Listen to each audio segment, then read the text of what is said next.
Recording. Yeah. There we go. All right, we'll call a start to this meeting of the Economic Development Committee, May 12th. We'll start with the roll call. We have Travis Kuna. I'm here. We have Humnath, who's not present yet. And then we have Walt Geist. Present. We have Amanda Hickey. We have Linda Zespu. Here. And then Monique Molina, who has also yet to join us. And then we'll move into, and I'm here, Serge Mahila, the chair, of course. And we'll move into the oral communications. This item is provided for people to address the Economic Development Committee and submit written communications on matters not on the agenda. At the conclusion of all oral and written communications, the Economic Development Committee may respond to the statements. Any request that requires EDC attention will be set by the EDC for a future agenda or referred to staff. So do we have any? We do. We have one person. I'm going to go ahead. Good evening. Hi, Hamnath. Hello. Hi, Patricia. You're unmute. Yep. There you go. All right. Hi. I watched the Historic Landmarks Committee meeting, and Gerard Takano, who is the preservation consultant working with Plan West, very eloquently talked about the notable historic sites within the Gateway area, and one of which included the L Street Railroad corridor, and he thought it was a very important economic asset for the city. He also felt that it should be integrated into, of that part of Arcata's history should be integrated into all planning for the area. It would make for a better entry into the city, he felt, if that history was highlighted. And I am, of course, a very big proponent for really enhancing that L Street bicycle pedestrian path. I think it would be just a great gateway on bicycle for the cyclists that are coming and visiting into Arcata, especially if the railroad history was highlighted. And those tracks I didn't know before, but they were previously determined to be eligible for the National Registry. So that trail is actually going to be part of the Great Redwood Trail, which is the 320-mile conversion of tracks to trail that's coming from San Francisco, to and ending in Blue Lake. And the Blue Lake section will be on the Annie Mary Trail, which we are currently trying to get underway. And so I really would advocate for doing rail to trail and not rail to road, as it's kind of proposed to kind of squash a pretty main thoroughfare in there along L Street with the Gateway plans. So I also think it would be an awesome linear park. And that's kind of what it's used for now. I live right on the edge of it, so I see the activity. I'm kind of biased, but I think there's, Sandy Giantoli's Bird Sanctuary Memorial in there. There could be a great area for art installations with the Creamery District.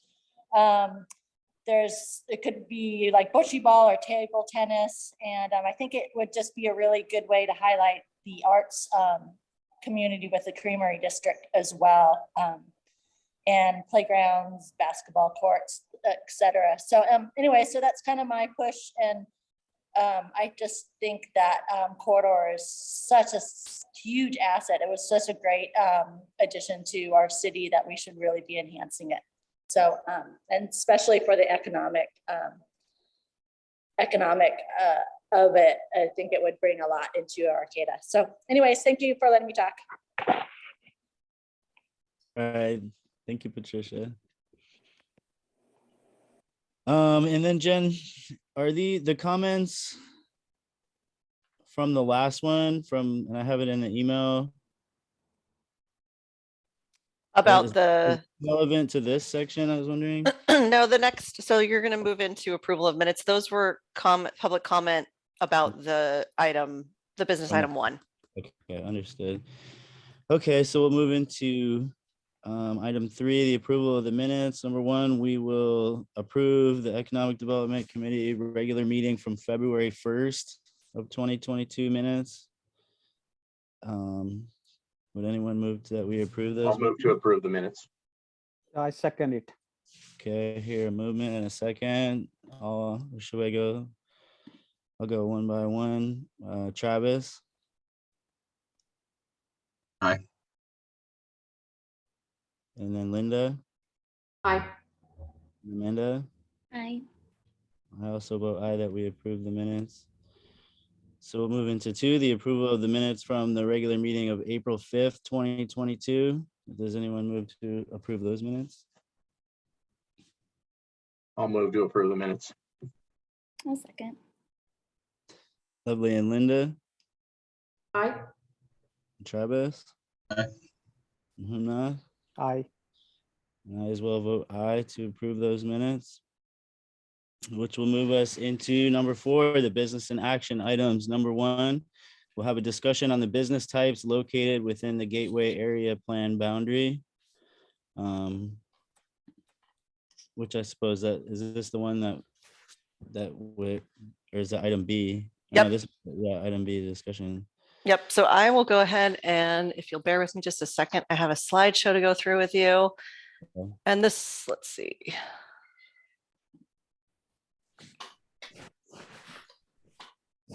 Oh.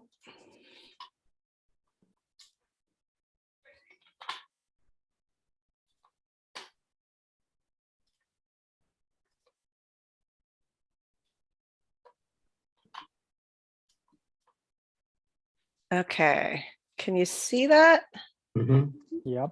Can you just see the businesses in the gateway area or do you see my notes? No, we don't Just- see the notes. Okay, good.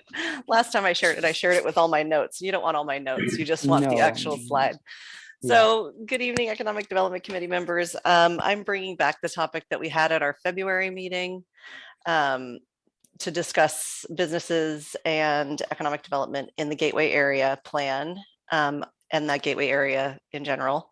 I know that EDC members and members of the public had some questions at that meeting, and so I'm going to try and address those tonight. I'm sure there will always be more questions, but I wanted to at least go back and go over some of the questions that came up at that meeting.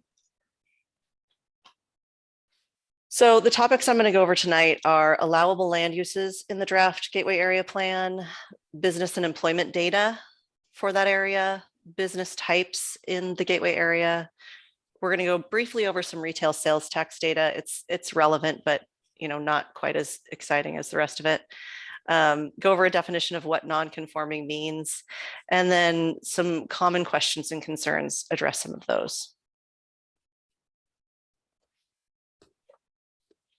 So the purpose of the Gateway Area Plan is to move away from use-based zoning. Based on the current draft plan, all the uses that are listed here would be allowable. And the large majority of businesses in the Gateway area fall into these categories. We'll talk a little bit more about that in a later slide. One of the comments that we've received is that light industrial uses should be kept in the plan. And I just really want to point out that light manufacturing, which is a light industrial use, is actually part of this plan. And based on the current draft, it would be an allowable use. Any new construction or expansion would need to have a housing component in order to take advantage of the streamlining allowed in the plan. So that is true. If housing isn't a component, then they would need to go through the planning and design review processes that currently exists. So I just want to make it really clear that there is a pathway if housing is not a component. So Oh, go ahead. is it appropriate to Yeah, go ahead. Clarification. So functionally, you have light industrial and light manufacturing. Is light manufacturing a subset of light industrial? It's just how it's classified. I was looking at that as well, and I think that it's just for our business license purposes. When we get down to talking about how the different businesses are classified, it is a little funky.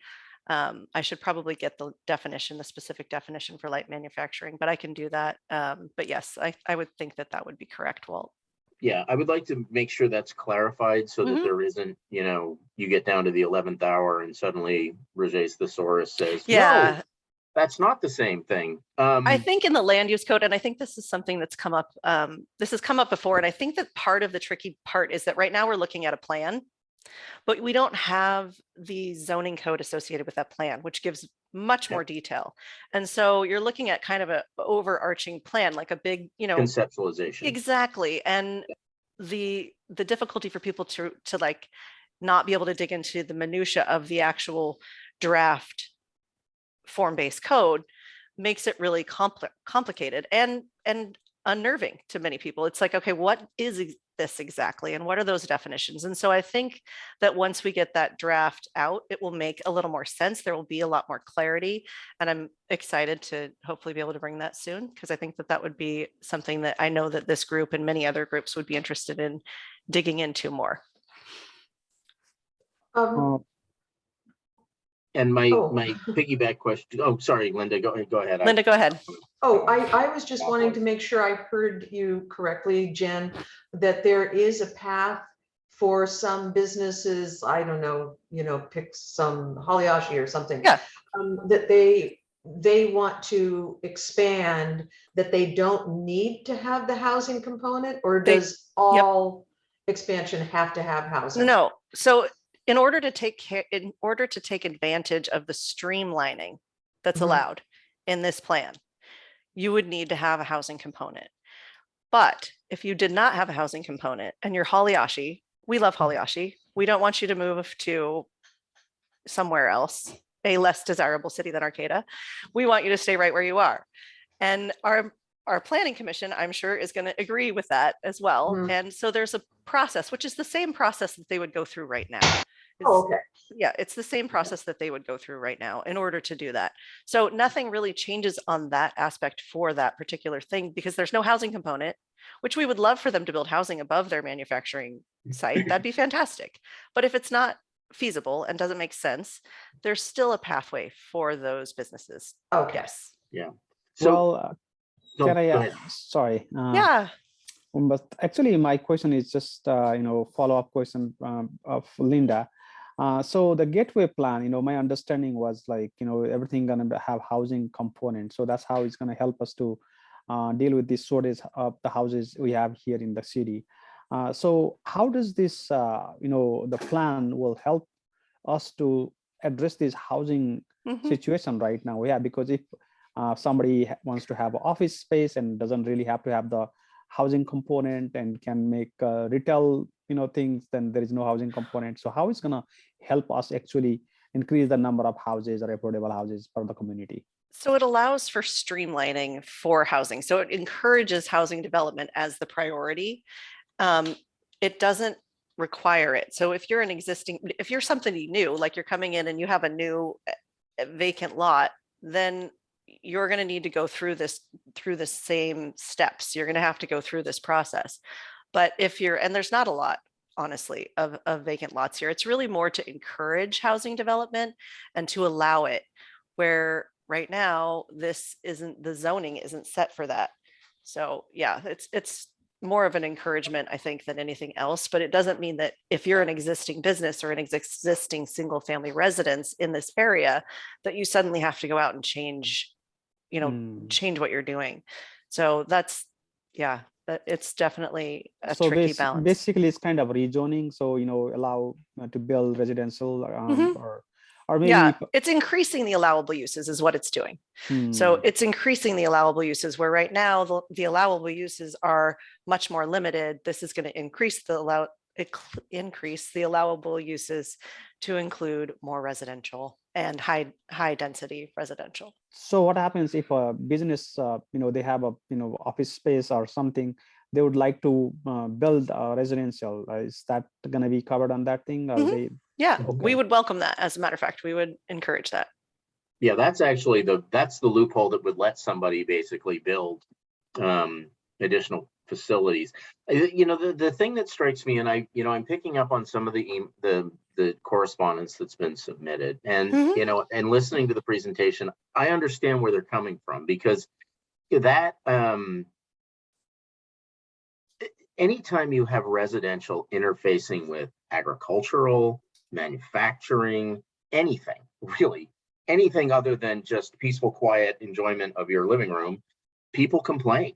And it can be, very disruptive to the business to have to address the to try and mitigate something that they've been doing for 50 years, Mhm. because the new neighbor doesn't like. Well, and I'll give you a perfect example: the Lager Bar. The Lager Bar has been around for 100 years, and now they can't have music. And it's a shame, because that really is an institution in Blue Lake, and the neighbors don't want it. And they moved next to a bar. They knew when they bought their house that they were living next to a bar, and that's not to specify anybody. It's just I've seen it 100 times where people move in next to agricultural properties and they don't like the way sheep smell. So, and it creates a real problem for the farmer, who is now suddenly dealing with, an obstructionist neighbor.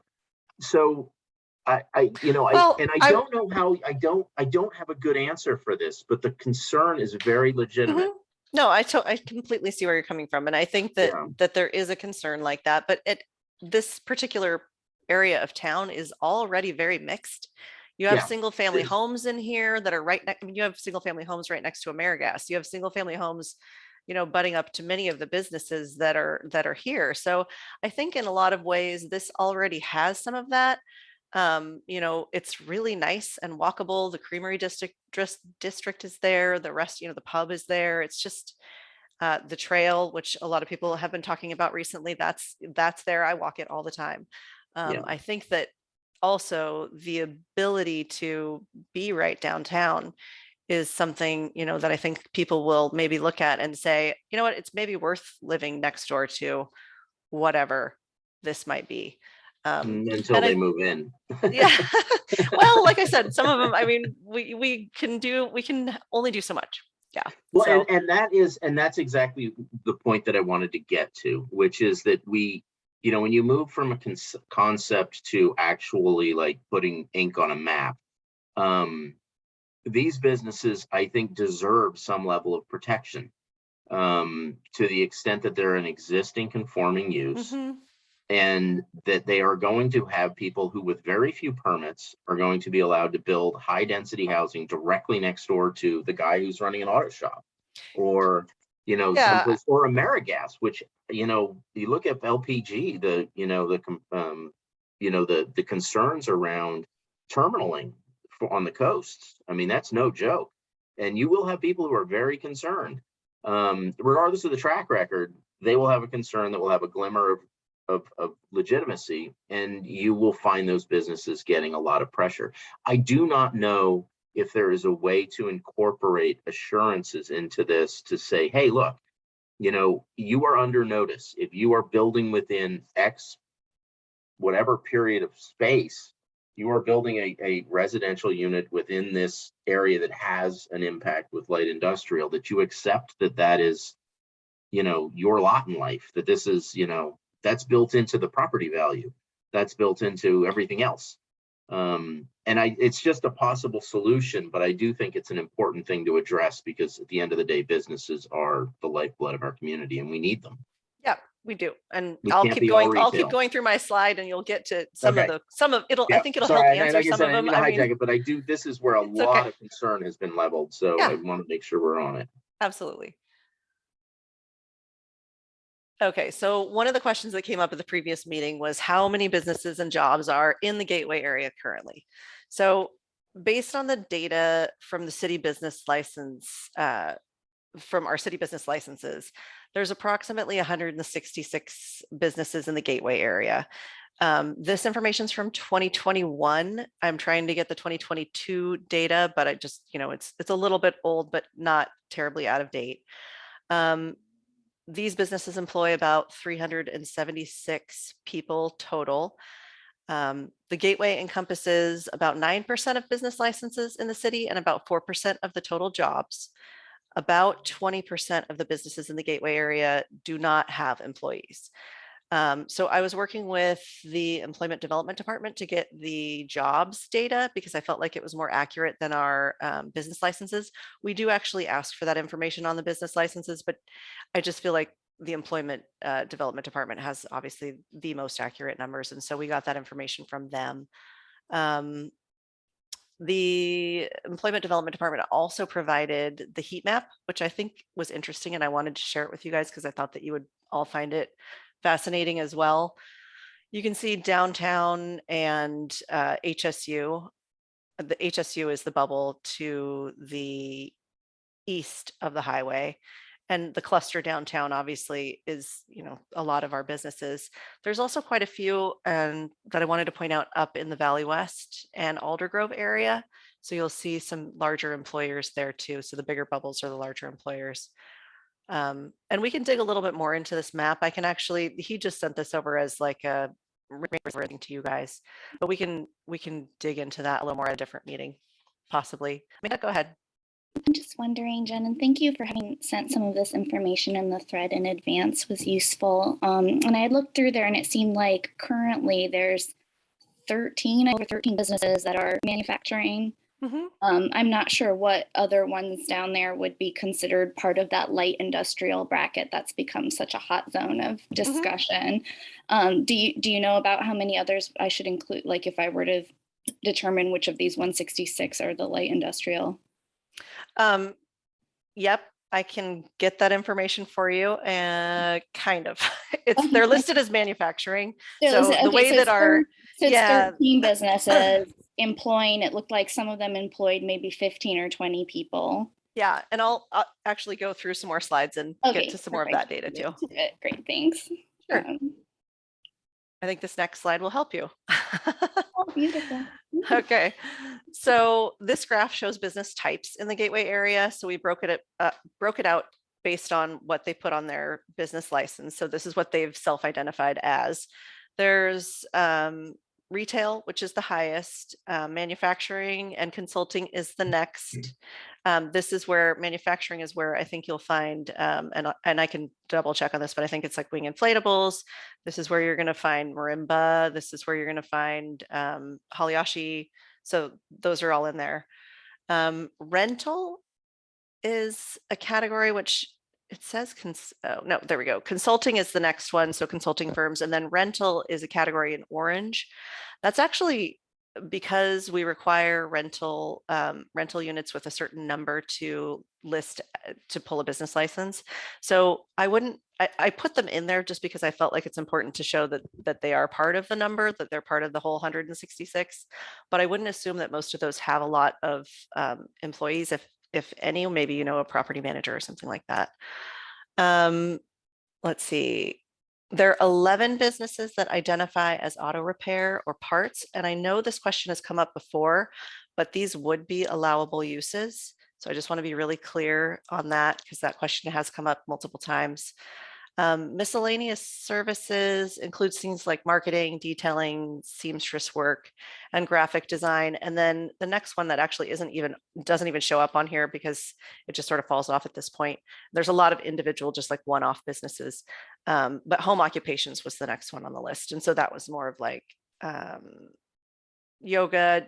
There was a dance kind of something, handyman services, those kind of things. So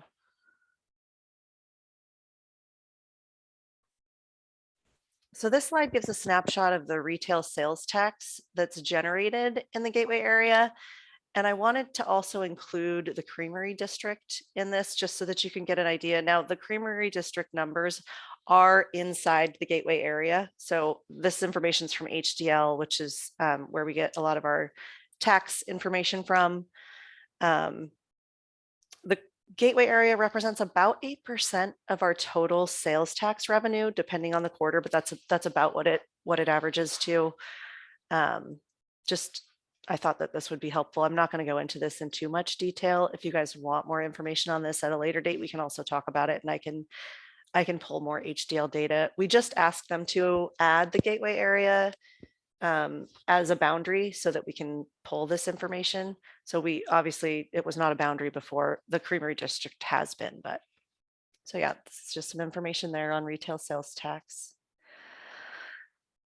So this question has come up a lot. This is from our land use code. This is the definition for non-conforming use. Based on the information that I'm seeing here, there's about 5 or 6 businesses that would be considered non-conforming use with the current draft plan. These businesses would be allowed to continue indefinitely. They could rebuild if they were destroyed, and they could be generally maintained, but they would lose non-conforming status if they cease to operate for 12 months. If the structure, like we talked about earlier, if the structure didn't conform to the code but wanted to expand, they could still do so through the planning permit process.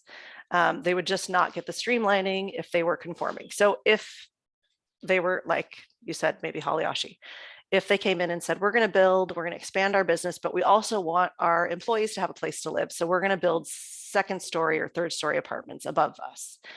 That would be considered conforming, and they could potentially use the streamline process to do that.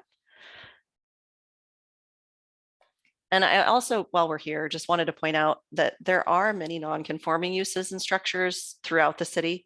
This is very common. I would say an example of this is the current residential uses that are in the Gateway area. They're currently legal non-conforming, and they have been for a very long time. So this is not an uncommon thing at all.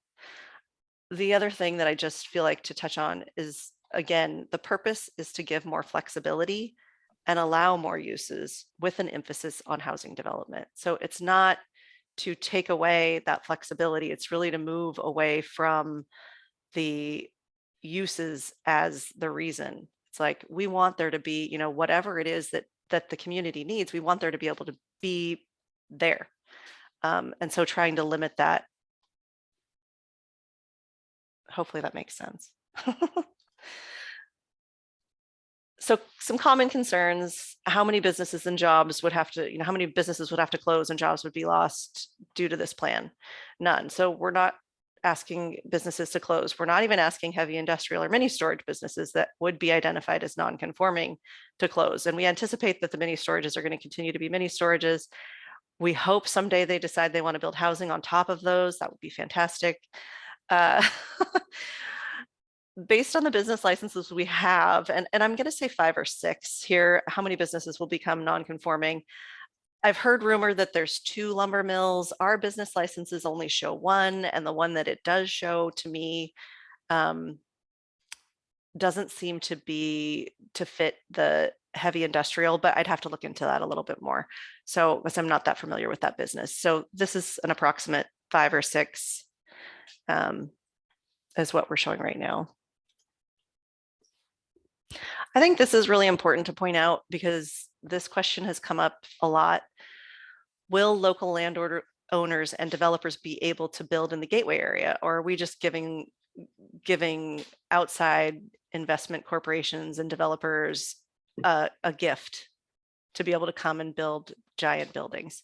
So the plan isn't designed to benefit large developers. And I just also really want to be clear that the minimum new building height is 2 stories. Incentives start at 3 stories, and most of our local developers have the capacity to develop at this height. So we want to encourage our local developers to continue to work in our area and to develop housing like they have been. We really appreciate our developers and our local community employing local construction workers. So, and another common concern, and this one it's a good concern, and this came up when we were doing the commercial cannabis innovation zone too. It's like, what's going to happen if my business has to be relocated because housing is being built there? The plan is really focused on affordable housing, so I'd like to just start with that. Most, if not all, of our affordable housing is developed using state and federal funding. Relocation assistance for both businesses and residential uses is required with this funding. So if you're having to relocate someone who is renting, or even a business that is in that space, you would have to go through and create a relocation plan that would have to be approved by the state or federal funding. Usually it's Housing and Community Development, HCD, through the state. They would have to approve that plan, and financial assistance and relocation assistance would be required for businesses or for someone renting a home.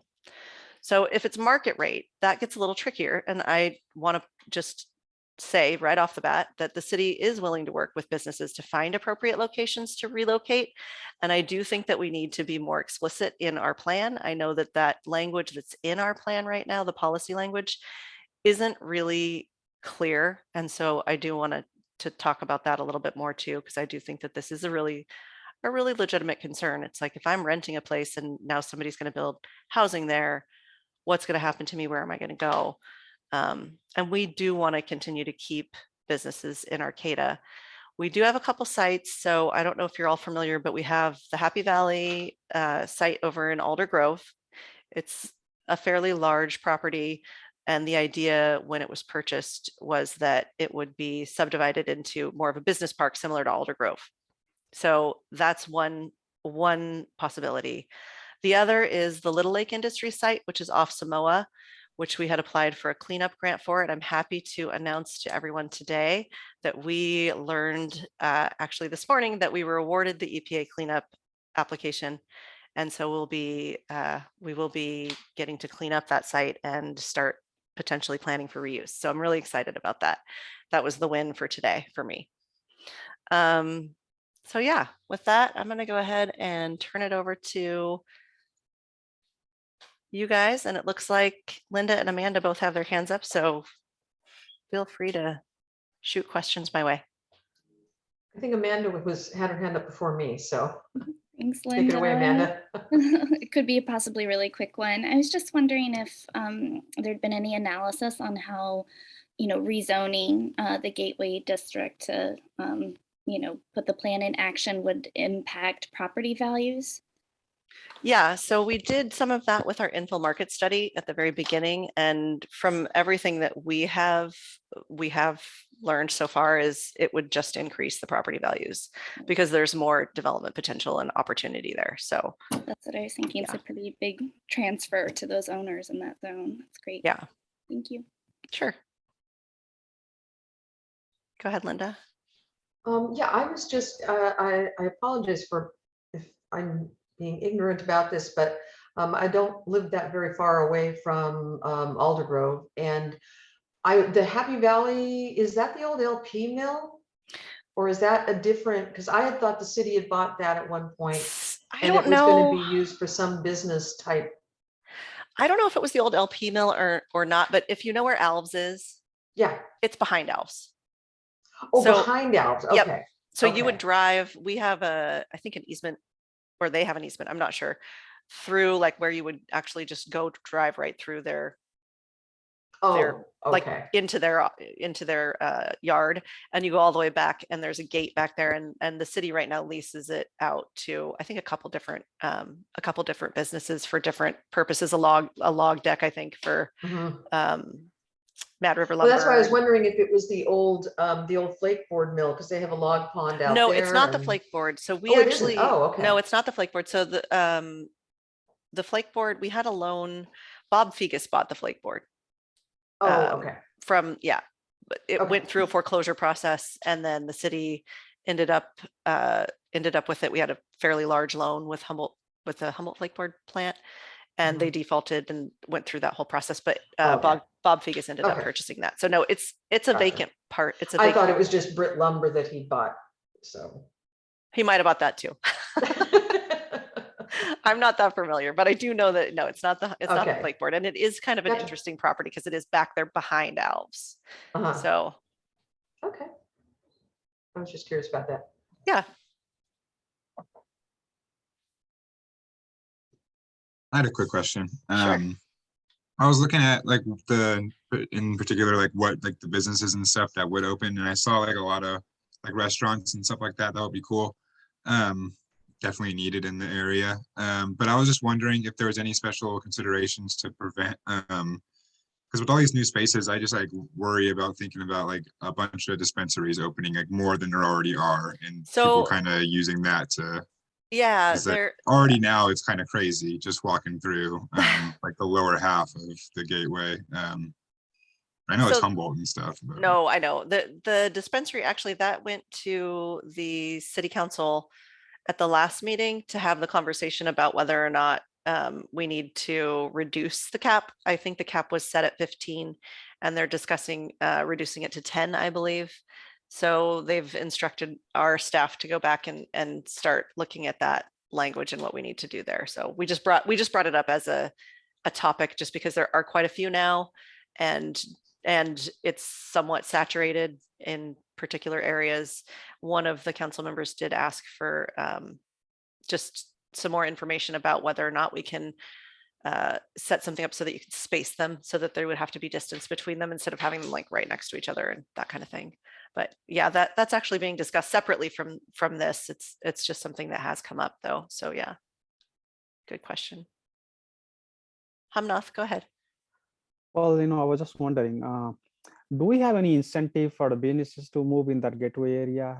Does that plan include any of those, like, giving some year tax break or some incentive so that we can get more businesses in the area? It doesn't at this point have anything like that in it. There is some information if you want to look about employment in the plan. I do think it could be more robust. I think that when we're looking at in our next topic, which we're going to talk about what Surge is going to bring to the city council chair study session, I think that the updates to the economic development strategic plan would be something that we could start identifying areas that would be maybe appropriate for. Thank you. Sure. Thank you, Jen. I actually had one question. Maybe you Yeah. could clarify, as far as the business types and uses, is there gonna continue to be the limitation on franchise? Yep. Big Mhm. are they gonna get a certain number through the There- gateway? There's a number overall for the whole city. I know, but are we gonna add more for the gateway district, do you think, or we're just gonna I- spread them out and I through there? cannot fathom them adding more to it. Okay. I mean, I Did know you it's- want to open a franchise in the gateway? No, I'm just wondering. Yeah, of course, I would love to see it continue to be that, but maybe it would be nice if there was one. You know how they're kind of like spaced out Yeah. through different zones. I don't know. I thought maybe it would be appropriate to have, because some people do like it. Yeah. People. No, I know. We're getting a subway across the street. So Oh, really? it was one of the last ones. Yeah, I think that and Domino's. Yeah, the Domino's got one. I I'm know. pretty sure those two were the last two. So I think we're at our cap right now for franchise businesses. They had a conversation about this maybe 6 months ago at city council about what they wanted to do. And it seems like, really looking at local, trying to keep it more focused on local businesses. And you see what's happening, in Eureka and places like that are they're actually looking at doing something similar to what we did because they're kind of inundated too, it seems like. Yeah, they kind of absorbed, I think, what we didn't allow. They took them off. But yeah, it's just something to think about. As they open up, there's going to be so many more people down there that maybe it would be an idea to have more subway style people like that. I don't know. But anyways, thanks for that wonderful presentation. That was Sure. awesome. Amanda, did you have a question too? Yeah, but it's actually more about the allowable housing types than building types, and it's overlaps a bit with some tidbits we received in written communication. So if you want me to reserve that for later, I can.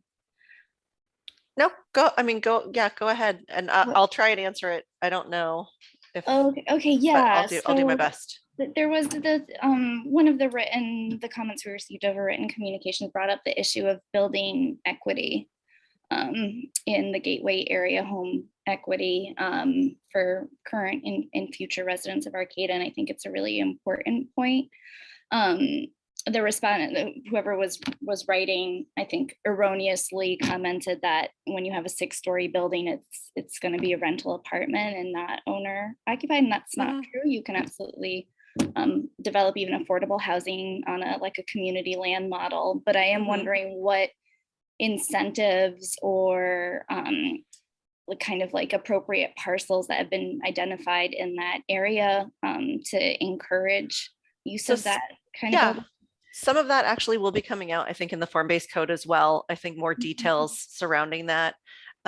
We have worked, we actually partner with what used to be Housing Humboldt, which is now Rural Communities, on their community land trust program. And I reached out to Beth a couple weeks ago because we're looking at potentially applying for additional CDBG funds. And we've talked about the community land trust as a way to allow for ownership opportunities for lower income folks, and expanding that would be something that we would definitely be interested in doing. It's difficult to operate a community land trust on a small scale and not have a lot of those kind of opportunities. But yes, there is ownership opportunities in those types of developments. Like you said, I know that it's not common here, but where I lived in Southern California, briefly, I'm from here, but I did live there for a brief amount of time. And the first ownership opportunity I had was a condo. And that was something that was very, it was a very familiar. A lot of people lived in those types of, it was a 3-story. I had the first story. I'd think about it. And, you know, we had a little yard and it was great. I loved it. So there is the ability to develop with ownership models. And I think that that's going to be something that we'll have to look at as far as an amenity. And I think we've talked a little bit about the amenities and what those might look like. But those would be coming out in the form-based code. So yeah, more to Great. come on that. But I will definitely bring back to the team that, and I think that they're aware, but that ownership opportunities are something that are really important. And I agree, like building that equity and having that ownership, it just has a different feel, and it is nice. And it's difficult to do that because we don't have a lot of single family housing being built right now. So looking at other models and ways that we can do that are important. Thanks, Amanda.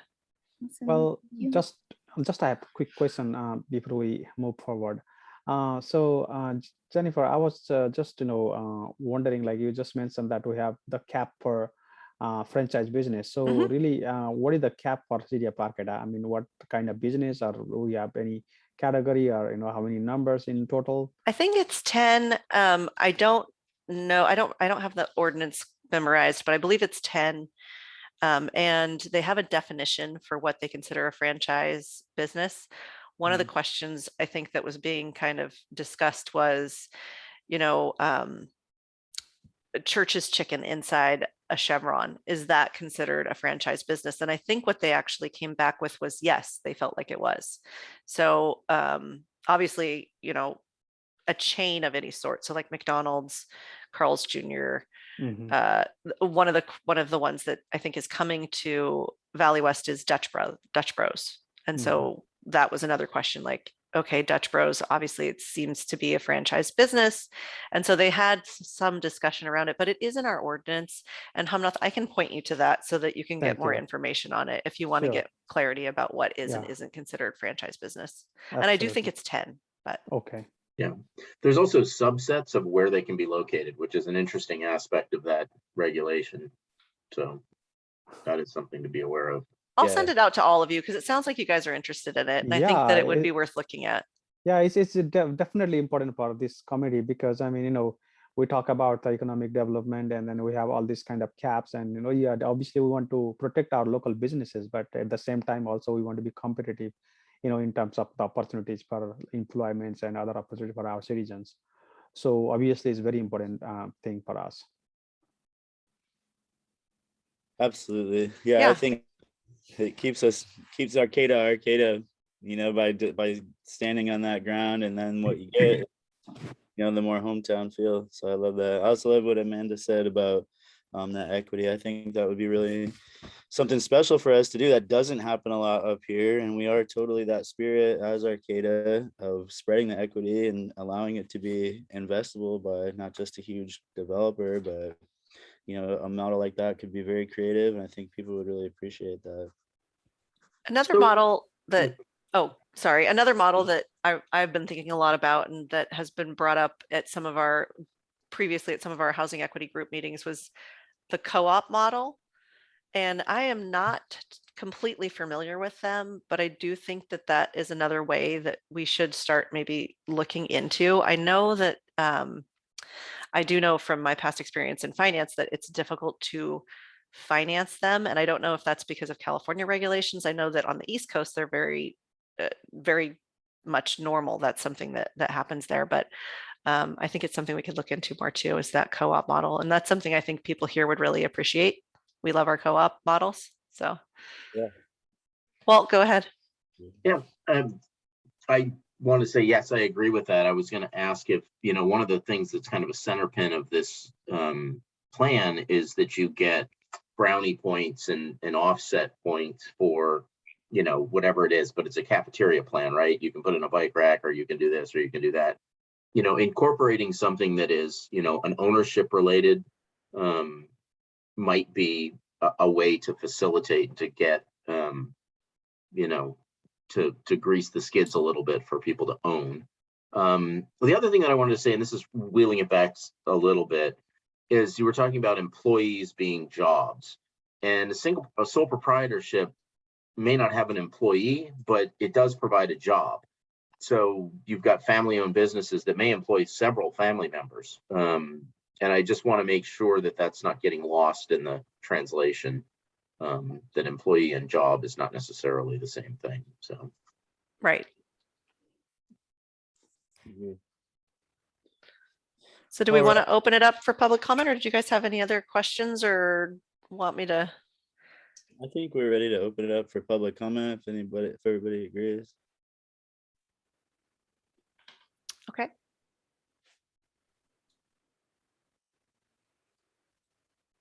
Okay. Oh, what the heck? Sorry, I'm having technical difficulties. Hold on. There we go. Patricia?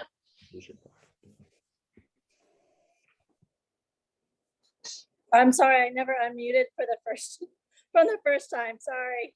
Oh, okay. Okay, I'll go to the next one. All right, Colin. Hi, can you hear me? Yeah. Great. So my name is Colin Fisk. I'm the Executive Director of CRTP, the Coalition for Responsible Transportation Priorities. And we're big supporters of the Gateway Plan. And I think really the potential for vibrant, mixed use development with improved transportation amenities, better transit, better bike and pedestrian facilities is a really big economic opportunity for the city. I really wanted to pick up on the point about alternative ownership models as well. I was going to bring that up and was very pleased to hear that that was already a point of discussion. And I think that is a great idea to incentivize those types of models, co-ops, land trusts, condos, et cetera. And I think one additional benefit of that potentially is that since we're hopefully looking at mixed use buildings, it might provide sort of internal governance structures to minimize the kinds of conflicts that were discussed earlier between business uses and residential uses. So I would encourage you to pursue that. Thank you. Thanks, Colin. Okay.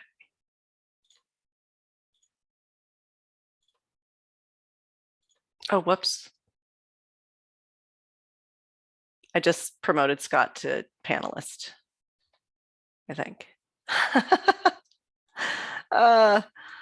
There we go. Hi, Scott. Sorry about that. So should I click attendee or panelist? Attendee. Because if you click panelist, I'm gonna have to kick you out after you're a panelist. I thought I got in a decision-making chain if I hit panelist. Hey, you could always apply to join our economic development committee. We don't have any vacancies right now, but when we do. Oh, great. Go ahead. Thank you. Yeah, I'm Scott McFain. We own a business just on the edge of the Gateway area. And I've been encouraged just by hearing what Jen had to say today. So I guess to me, the Gateway Plan from kind of our local surrounding area and talking with other business owners has kind of dug itself into a little bit of a hole because of the lack of emphasis on the business part of things. And for us, you know, an important part of smart growth is a healthy community that has jobs, it has good paying jobs, not just minimum wage jobs. It has diversity in those kinds of businesses with houses. And the tone of the current gateway plan was really problematic on a lot of things. In the zoning, the zoning issue is one. Being called blight wasn't very helpful either, as far as just setting a tone of the existing businesses that are down here. So one question, just to put a pin in it for Jen, is just, we still don't know what the process is for, based on all this input, what is the next step on the gateway plan? Like, is there going to be a revised draft that hopefully the city can dig itself out of this trust hole with some of the local businesses and community members? That would be helpful just to know, because it's causing a lot of anxiety amongst the folks down here because they don't know what the next steps are. And a lot of this input just feels like it's going into a black hole that we'll never see you know, any results from it. So if you can just put a pin in that. One thing that would be really helpful in developing the gateway plan itself is to develop future population goals that drive this. As part of this trust issue that I mentioned, you know, 3,500 units or 8,300 people doesn't really make, I mean, it's not like a real number. It's just something that was thrown out there. And so that really kind of undermines like what kind of planning is actually going into this. It would be really helpful if the city developed a future population goal that's based partly on the RENAs, as well as just what we think the city is going to be, to develop the housing goals for the gateway area. And I think what we would find is that that would leave lots of room for a greater emphasis on business development. As Mr. Panta was getting at, we're seeing, we'd really like to see way more emphasis on incentives to get businesses in here. And the tone of the current document is discouraging existing businesses. And I'm hoping that we can overcome that. Some of the things that you've said tonight helps, but I think we have a ways to go. And I'm hoping that the Economic Development Committee can help the city on finding ways to achieve a more balance, a better balance in this plan with residential and businesses. They need to go hand in hand as part of that foundation for a healthy community. And I have concerns the current plan doesn't have that. And that's giving us a lot of concern. One quick thing on the zoning and the allowable use. That's also been something that's a new thing that Jen, that you had mentioned today, is that that only 5 businesses would be non-conforming. That's quite a bit different than what we've been told on the city walks. So that number was going to be much higher. Clarify again, hopefully in a revised draft of the gateway plan, specifically what that means, because it's pretty vague right now. And I also wanted just to point out that allowable use, while you may have an allowable use, you're being put into a zoning, it doesn't equal zoning conformity. So being in a non-conforming zoning introduces a lot of uncertainty about the future of that business. And you know, you have vested rights to maintain that use in the face of a zoning change, but your ability to expand that non-conformity does not exist, from my understanding. So if you expand your non-conforming use, that's not allowed. So that's where it gets into this issue of whether an existing business like a auto repair shop or something, if they want to build another bay, that would be expanding their non-conformity, and that would not be allowed. And that's what we've been implied on some of our field walks, is that would not be allowed. And that's really concerning to existing businesses in that area. So it'd be really helpful to clarify that, because that's part of the hole that I think that's kind of been dug with the draft plan. So kind of our suggestion is, why change the zoning, just expand the allowable uses within the existing zoning that does emphasize residential, that would provide that surety to the existing businesses that may be a nonconformity. So anyways, we'd really like the Economic Development Committee to help solve these problems. And I'm really encouraged as well on more detail on ways to improve the ability for equity in housing. That's just going to be really important, again, for a healthy community. I'd love to see way more detail in the plan on how we may be able to do that. There's some really smart people out there that can help us on that, and I hope you guys can take advantage of those folks to help develop those. Thank you.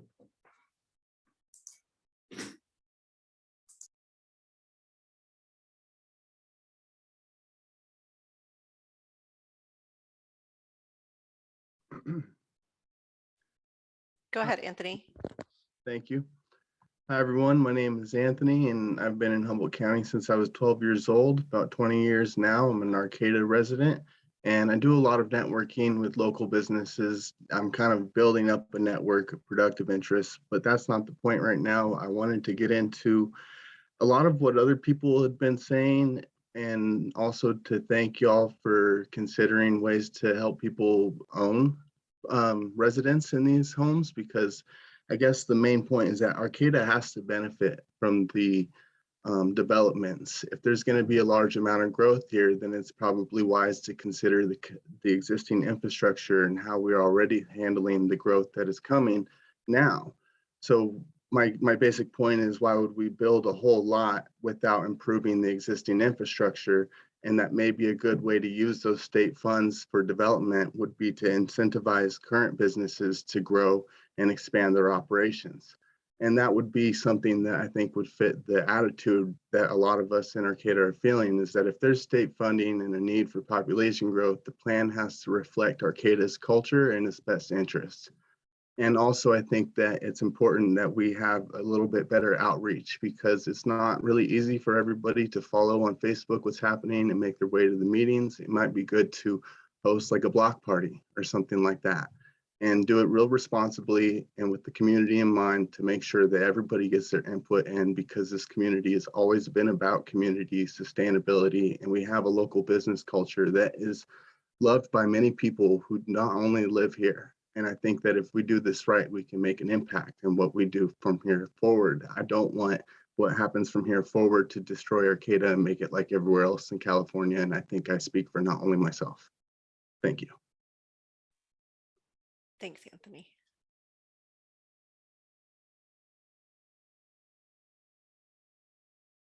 Hi, Aaron. Hey, guys. One of the unintended consequences of the proposed gateway plan is the forced relocation of businesses that rent space in the infill area.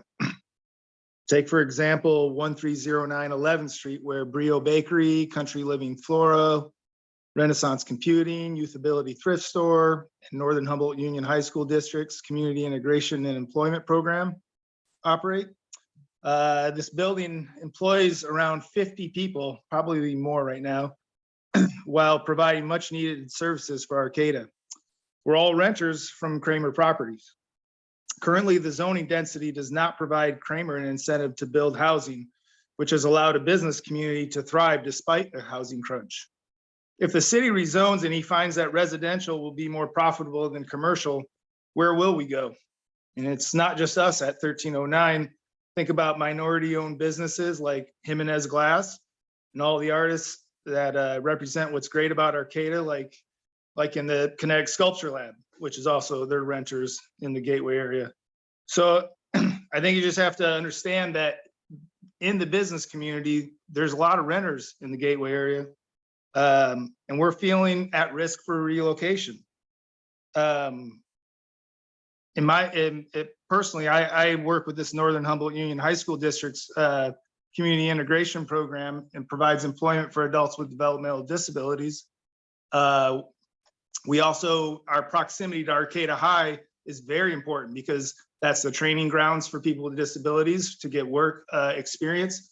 There's also the students that are going to school there that are able to walk down and kind of do a transition into the employment experience. I I mean, I just don't see if we're out in Alder Grove or Happy Valley or wherever that is, or even Little Lake Industries, which that feels like that's going closer to sea level rise to me, but I just don't see how we can do it.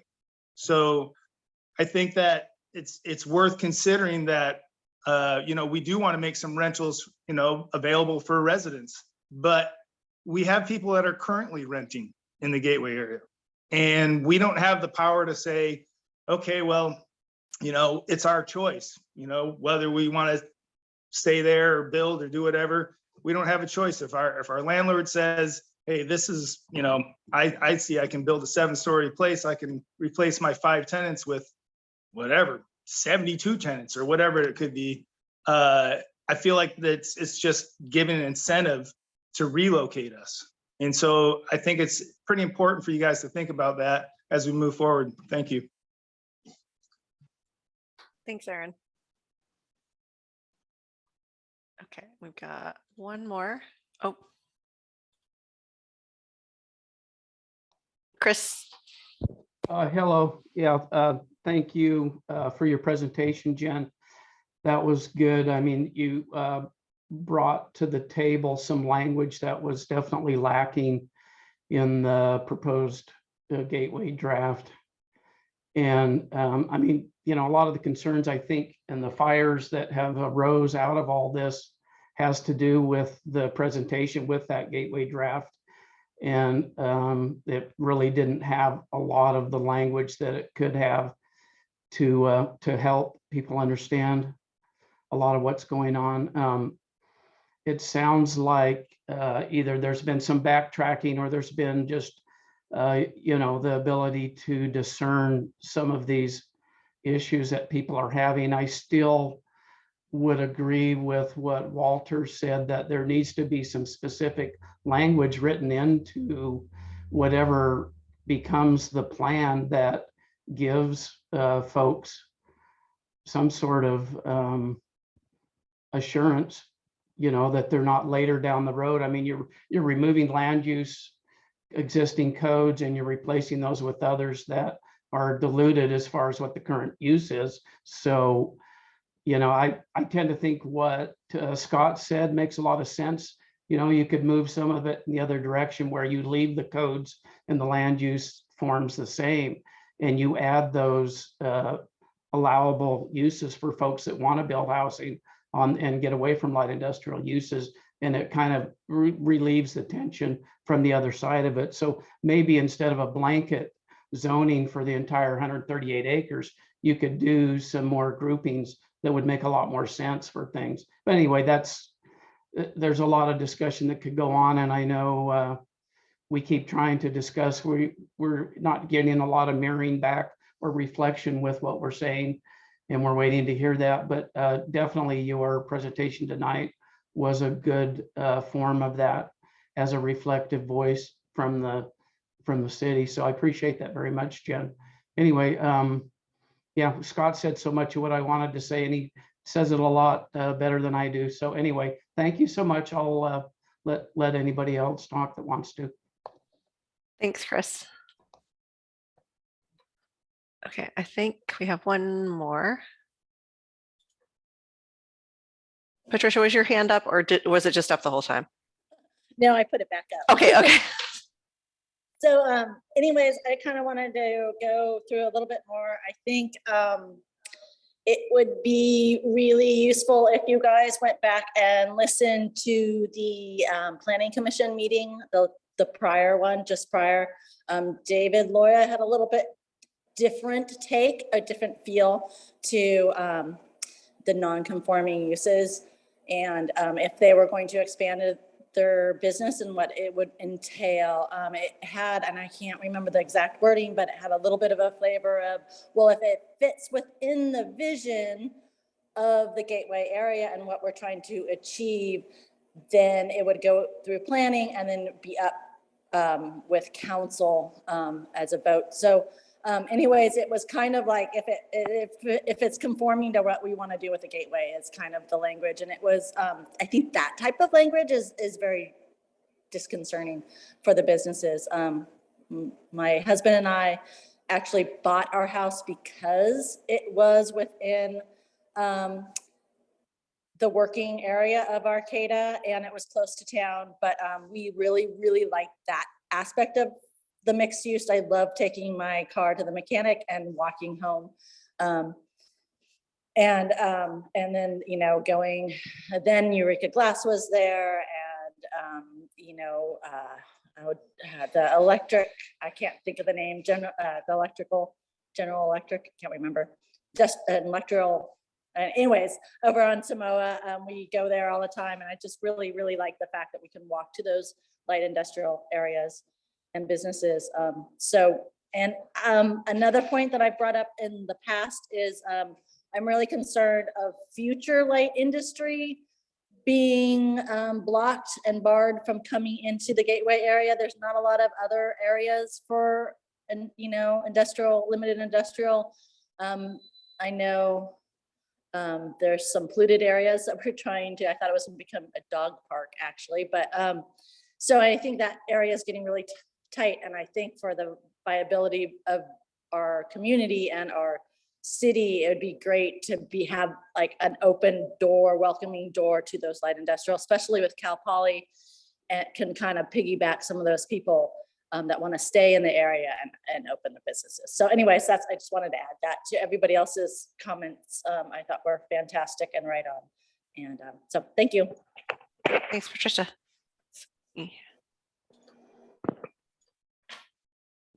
Okay, I don't know. Aaron, did you just have your hand up again, or was it just up? Am I supposed to take it down? Here we go. Lower Okay, hand. I just wanted to make sure if you had something else to say, I was going to let you say it. Well, that's nice of you. No, I'm done. Thanks. Okay, thanks. I didn't want to miss anybody. Make sure we got everybody covered. So I'll just kind of address at least a couple things that I can address. So we are working on putting out information that's really specific about the timeline going forward. David, I think, did bring some of that to the Planning Commission. So we're working on getting some timeline and dates so that everybody will have that information up front moving forward. We will be going to the City Council, I believe on the 18th, if not the 18th, then June 1st, to discuss some of the engagement to date and the outcomes from that engagement.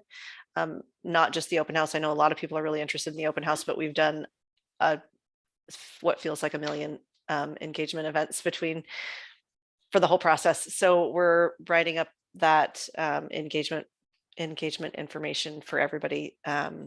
We've been working on that. So trying to collate and process that and get that out to not only the City Council, but the community. I know that that's something that really is needed. We are planning a study session. So that is something that has been in the works and will be really important for us going forward. Yes, this is a draft. Yes, there will be edits to it.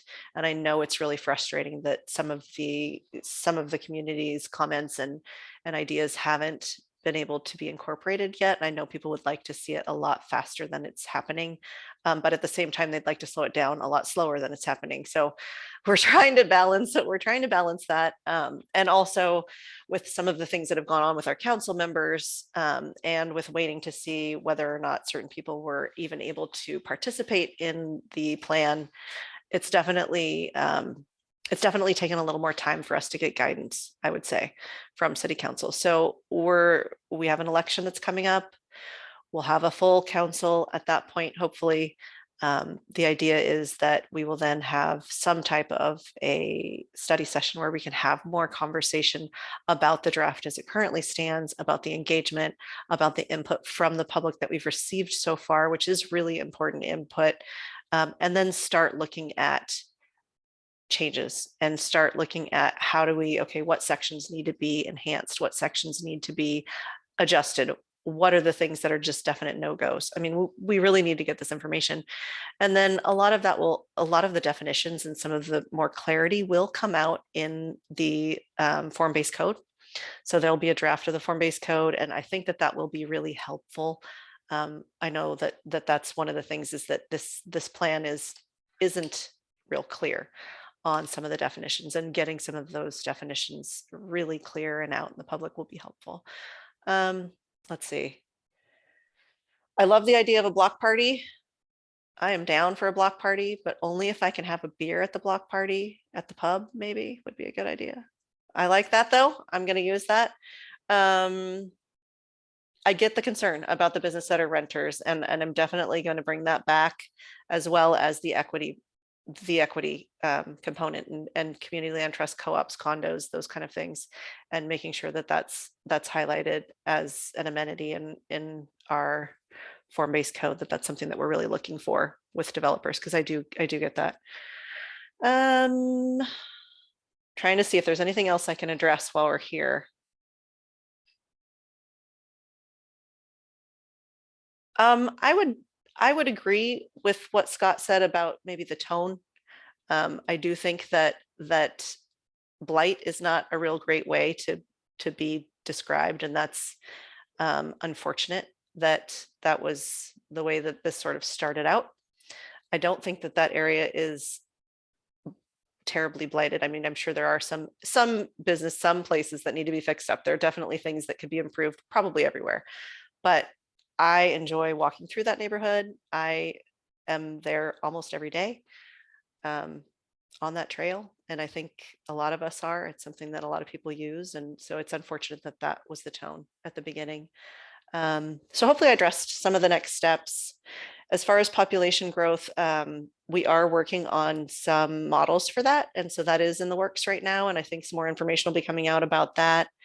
And yeah, I hear the balance with businesses. So really just making sure that we achieve a better balance in the next version of the draft plan going forward. And I appreciate the Economic Development Committee's participation and really your questions and guidance, and the public as well. So thank you guys.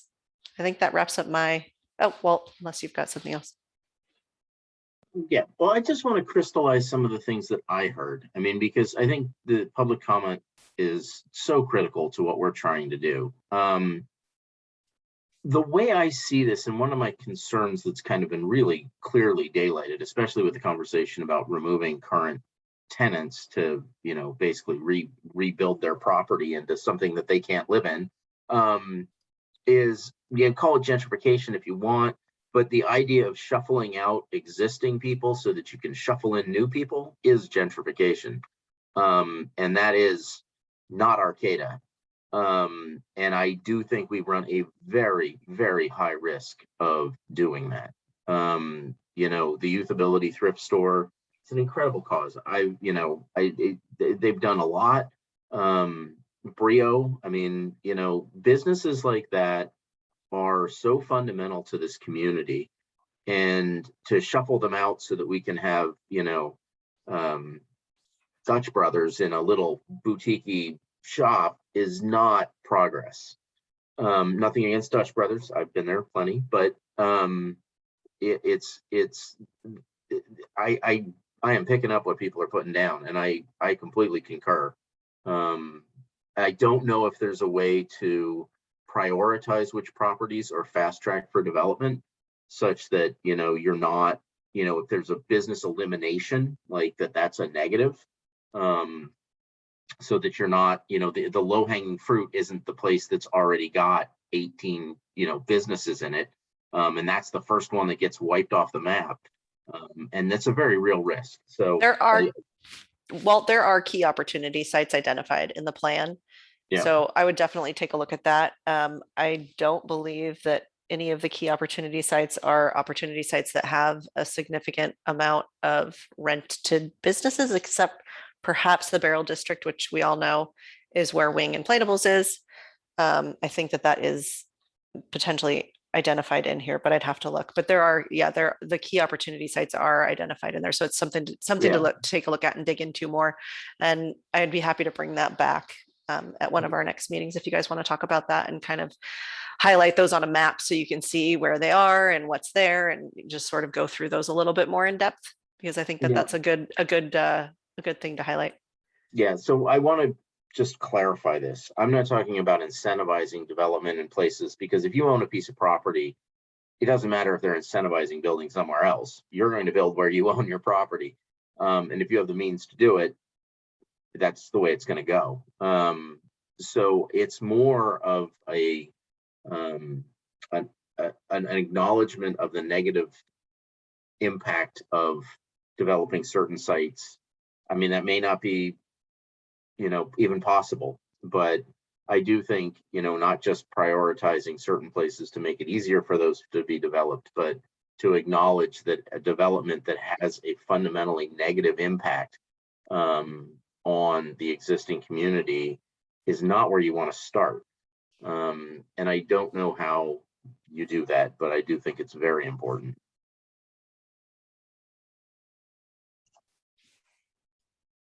Go ahead, Amanda. I think you had your hand up next. Yeah, I just wanted to thank everyone for their thoughtful comments and I guess assure folks that the process of public engagement is working in the sense that concerns have been raised, adjustments to the language are happening. And, I raised that I also would like to understand what the revision timeline is, and it seems like that's being addressed. So to thank you all for that response, but also to, I think, acknowledge that I think it's everyone's duty to make sure that we're not also like spreading misinformation, because definitely had people up here on L Street knocking on doors saying some things about the plan that were frankly untrue. And of course, when there's vagaries, then that creates opportunity for that. But just to thank people who are engaging the process in good faith, and emphasize that I think this issue of opportunities for equity building, which is the answer to risk of gentrification, is something that this committee should stay engaged with. It's a topic of key import to overall community development, and so definitely hope that we can continue to engage with that, and just remind folks that I think, to my understanding, commercial properties, right, are we have the opposite problem in commercial real estate here than we have in residential, don't we? Like there's more vacant than there are businesses, and these market dynamics will always be shifting. So fear that something's going to displace you on the other, that's impossible to to circumvent, and it's always a dynamic atmosphere. But if we make sure that all the priority areas are put in the plan, it's going to naturally mitigate that fear, I think. So yeah, just look forward to continuing to engage with this. Thanks, Amanda. Havnath? Well, it's actually, I really would like to thank the public to be here and, having all these inputs. Really, they are very important for us. And I just want to echo Walter and Amanda's thought, because when we are doing this kind of big project, like we really have to do like both sides. What are the positive impact they're going to bring here, and then what are also the negative impact they're going to have on the community.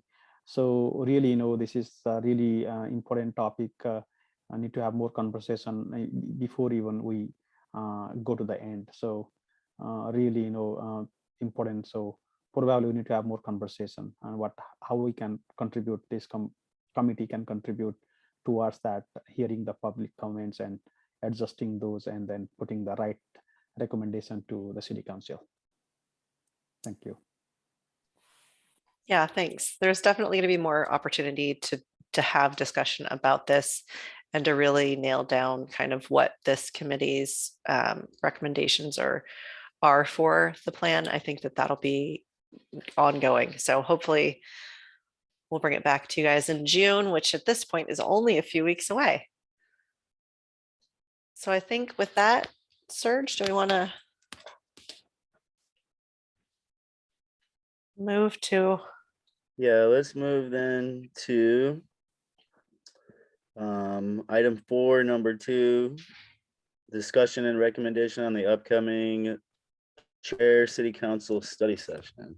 Yes, so Serge, you and I will be going to the study session on the 31st. And I think we kind of talked about some of the ideas for what we wanted to discuss at our last meeting. But I wanted to just nail down from the group and just make sure that we have like a good understanding of what you guys would like us to talk about at that meeting, so that Serge has his kind of marching orders. What I've got is obviously the economic development strategic plan. So that's a big thing, and really discussing the importance of updating that plan. I think obviously the gateway plan, the gateway area plan, and remaining engaged in that, and the process as it goes through the process is something that we want to talk about. And then I had homeless impacts to Arcata's economy and ways that our economic development committee can participate in assisting with those programs. So I'm not really sure if we want to clarify that a little bit, or if there's something else there. And I think those were kind of the main topics that I had, but open to. So those are the big three.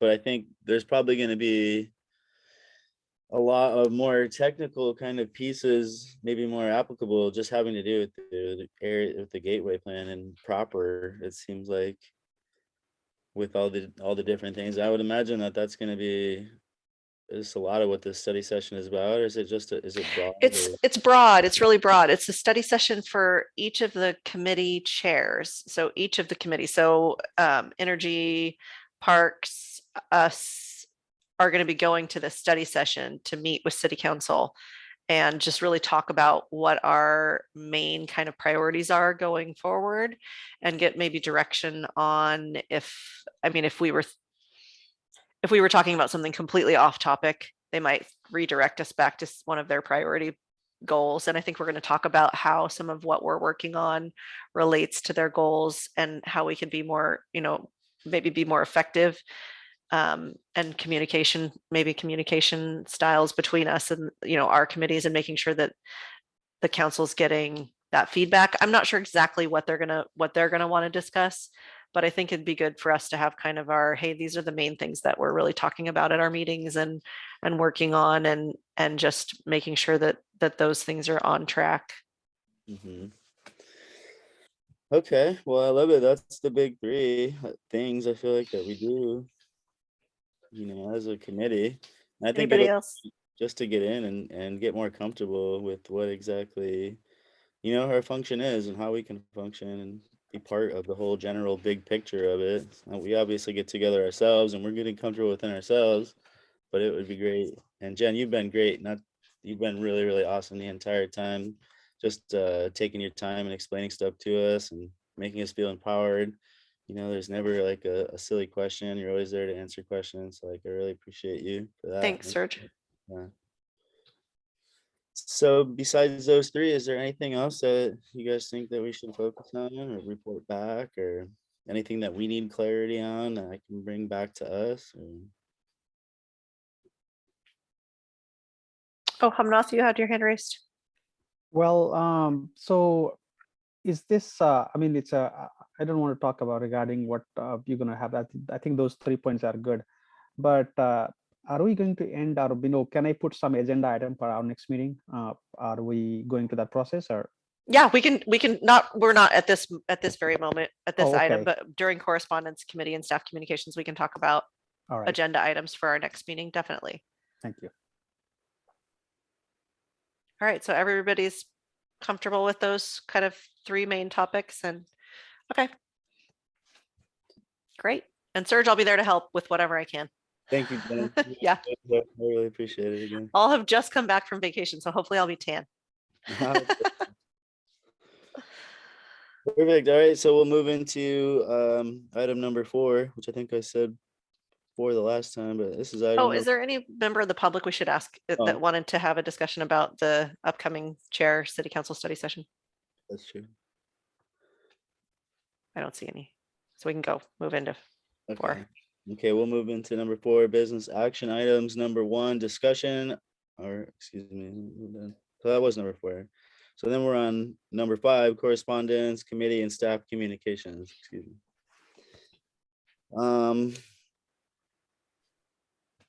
Which I guess is a great place for Humna's last question about bringing something to the new, to another meeting. Yeah, so the idea here is, so during this election campaign, I have talked to many people, and everybody has a concern that our businesses are struggling. We need more help, kind of, the idea. So I teach like entrepreneurship at our school. So I'm coming up an idea with involving our students to support our local businesses. So I can work with my students, and then my students, they're gonna work with the business, and just figure out what can be done, kind of working together. So it's a both way, helping our students to understand the business and also find a solution for them. So it's a both way supporting students in terms of understanding business, and the business, and our students also have a lot of experience. We do a lot of projects and creating new venture, like doing turnaround with the venture. So I think it's going to be two-way help. So as a committee, can we just discuss about it, and then maybe make a subcommittee and get some feedback from the local community, local business, so that we can help each other. We can help the student, and the student can help the business to figure out what can be done.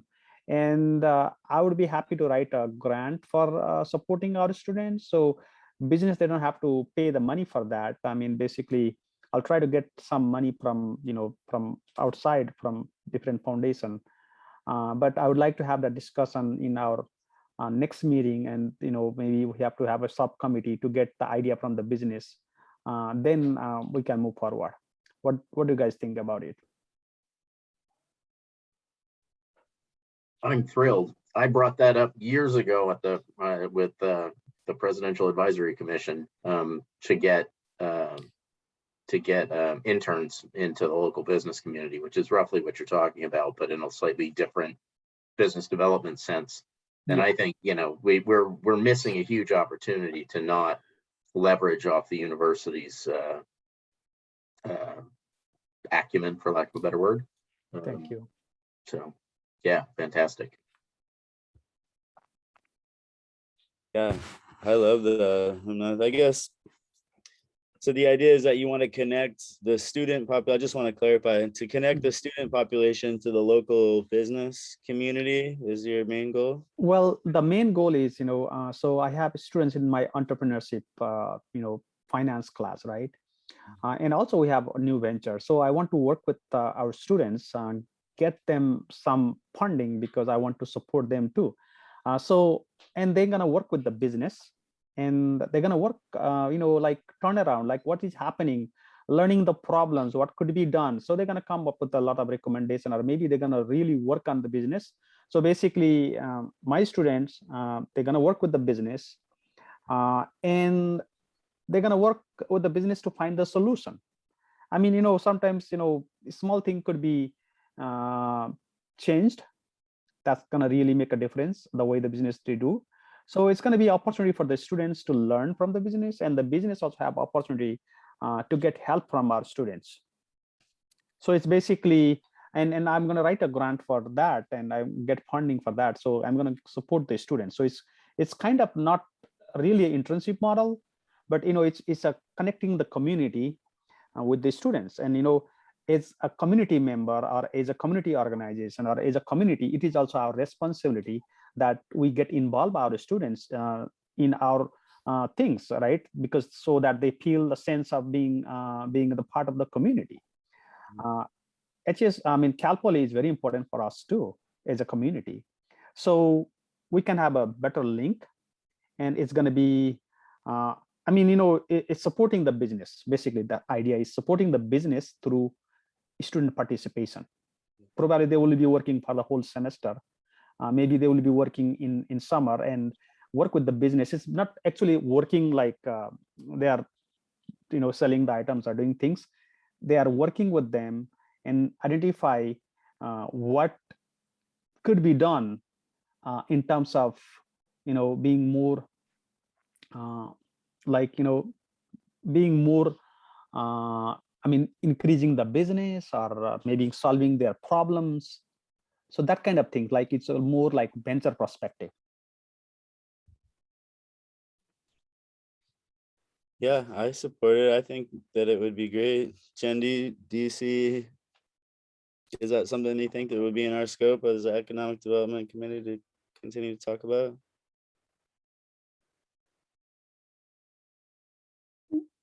You're on mute, Jen. You're muted, Jen. I have this little button that sometimes gets pressed. Sorry.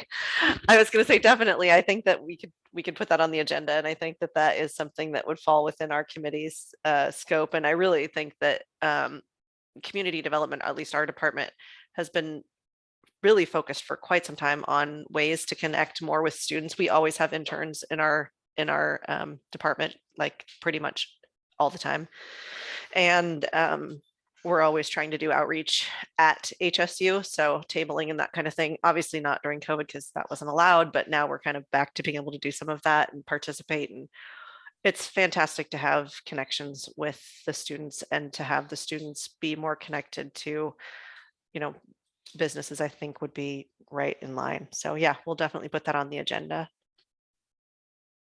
Amanda. Yeah, I just want to say I think it's a great idea. I used to run a similar program with a business school out east, and we would also have our students write business cases afterwards based on their experiences. And I share an office with a SBDC. Maybe they would want to support you too, Humnath. And I also wanted to take opportunity of the mention of subcommittee to remind everyone that we're still waiting to meet for the MACO subcommittee. And I've had people actually approach me to talk about how they kind of want to launch their pierogi businesses, et cetera. And this is held up. So I'm not sure where we're at with that.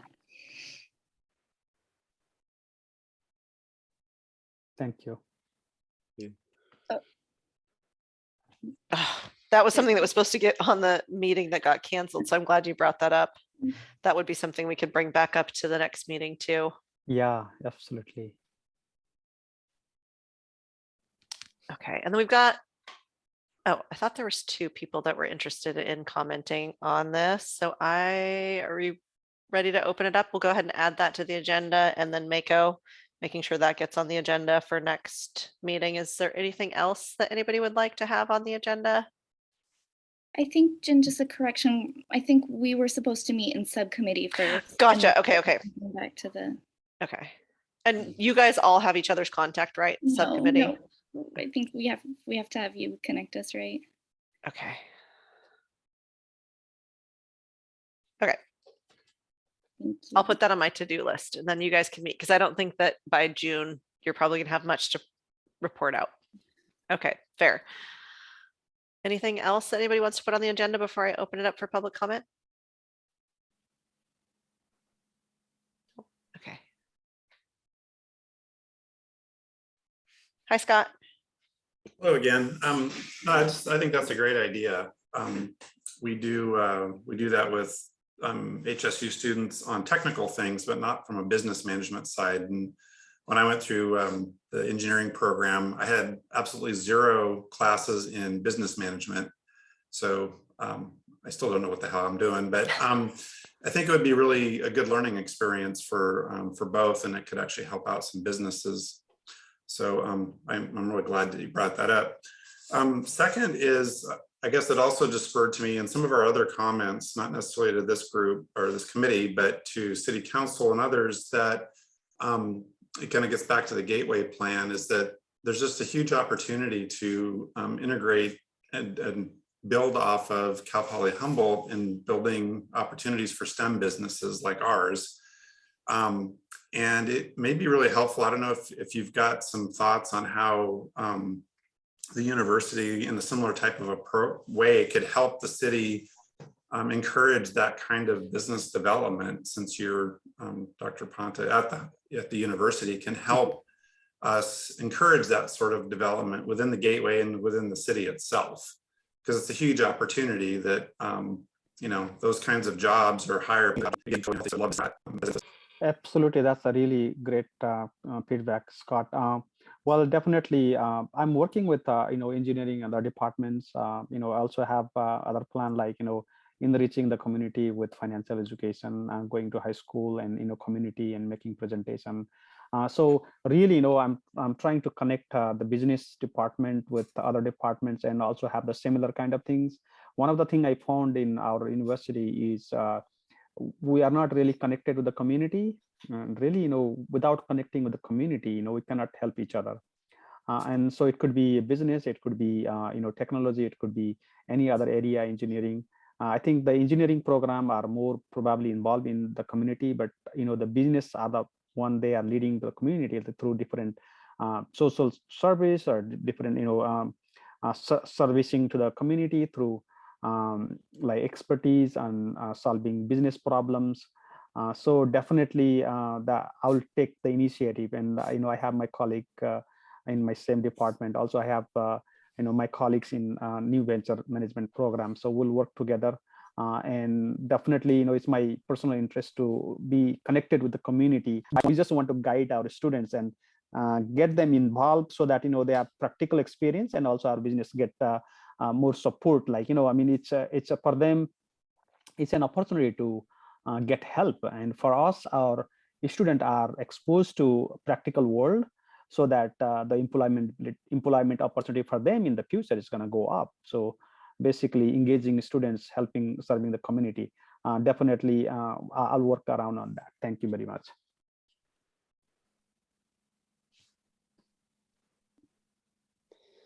Love it. And we've got one more public comment. Hi, Anthony. Well, howdy, it's me, Anthony, again. I wanted to build off of what you guys are all talking about, particularly Scott and Dr. Ponta, what you were just saying. I agree, and was going to mention as well that a great way to help get students involved in the community would to be for them to volunteer, doing things such as working in the community forest or working in the community at the plaza, cleanup and different things like that. Then they can see the problems that are in the community and not only help businesses do what they're doing already, but come up with other innovative ways and entrepreneurship kind of look at this program. And that's also the best way to get to know different business owners and people and things happening in the community. I can see some people being reluctant to having an intern come in and tell them how to run their business.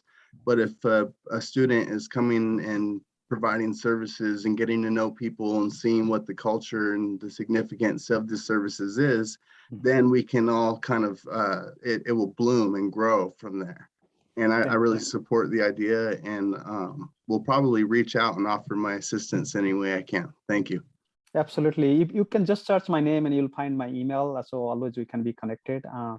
Definitely. But I just want to have more discussion so that we can go exactly how we want to do. I want to have more perspective from the community members. Thank you. Very nice. All right. And Jane? Hi there, Jane Woodward. Nice to see you again. Yeah. Jen Cap spoke to the Brown Bag Lunch Program a week ago Monday. And I suggested that they consider setting up a mentorship program because we have so many people, retired faculty, business owners, professionals that are retired in the community that have the time and would be interested in mentoring students in their professions. There are a lot of us here, and whether they're lawyers or engineers or geophysicists or whatever they happen to be, marine biologists, there are lots of expertise in Arcata and the surrounding communities that if the university were to reach out and the city were to work with the university along those lines, I think we could have a very enriched mentorship program. We have things like equity, Arcata Equity, Equity Arcata. We could have a mentorship program for Arcata and for the students. I also suggested that the university consider having, because the issue was how can you have, there's so many rigid requirements for your field, like engineering or marine biology or whatever have you.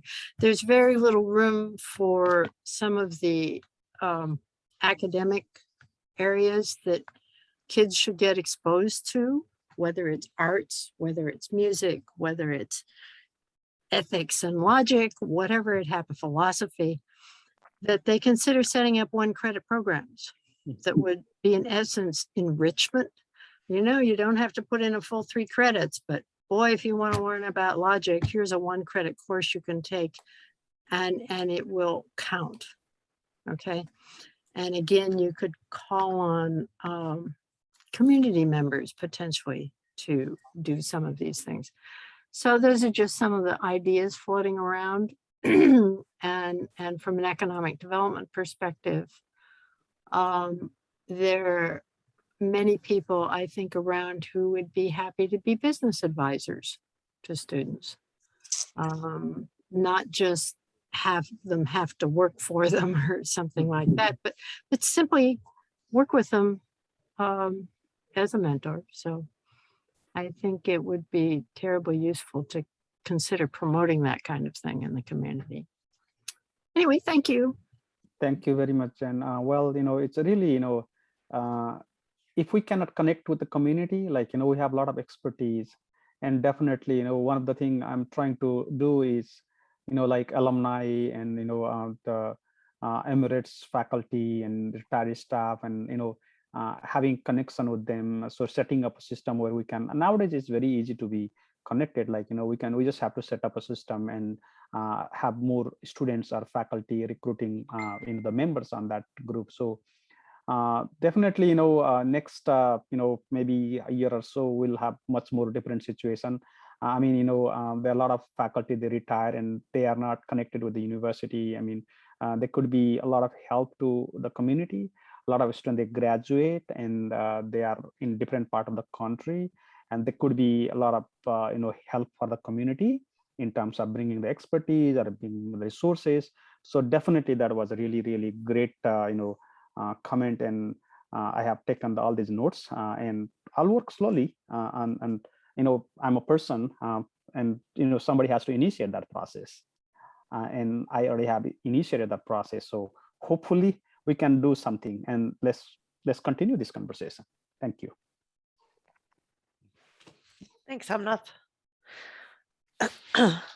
The only thing that I had to share, I kind of shared already during my presentation, but we were awarded the EPA cleanup grant for the Little Lakes property. So that's very exciting.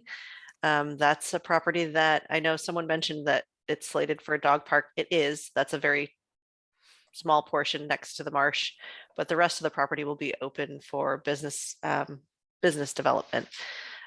So that's exciting. We've been working on this for a really long time. It's a property that's needed to be cleaned up. It's just been difficult to get the funding to do so. So that's a really exciting thing. And there'll be a lot more engagement about what happens, the reuse of that property going forward. So that'll be really exciting to see that open up to opportunities for redevelopment. Jen, where is that? You mentioned it directly adjacent to the marsh. Yep, it is. It's directly adjacent to the marsh. It's off I Street. So it's the empty field that's on the left-hand side that's gated as you go into the marsh, I think. Yep. I Street, yeah. And it's kind of a triangular shaped. So, and it Butcher Slough kind of goes around it. And so that area, there's a lot of, there'll be wetland mitigations, there'll be dog park kind of in that, closer to the marsh area. And then the front part of the property, the idea is that that would be for economic development. So businesses, potentially like a smaller business park. It's not a huge property, but it is still a pretty decent size. So, if you did business kind of condo sort of model, you could put quite a few different businesses in there. So there's a lot of opportunity there. There's a lot of discussion about it in the economic development strategic plan and some of our other planning documents. So if you want to, we can talk about that, because I think that's definitely going to be something we do talk about as a group later on. And it's something that we'll want to update in our economic development strategic plan, but just the idea that we'll actually be able to clean it up and move forward with a reuse is exciting. So that was my only correspondence for you guys today. So I think we've got some agenda items, and I think we're good to adjourn whenever you guys are ready. All right. Well, that was a great meeting.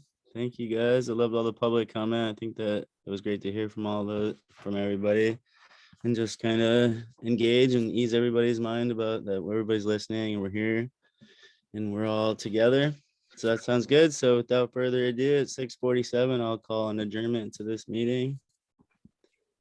And we'll see everybody next time. Yep, we'll see you in just a few weeks. Bye, everyone. Have a Bye. good night. Have a good night, everyone.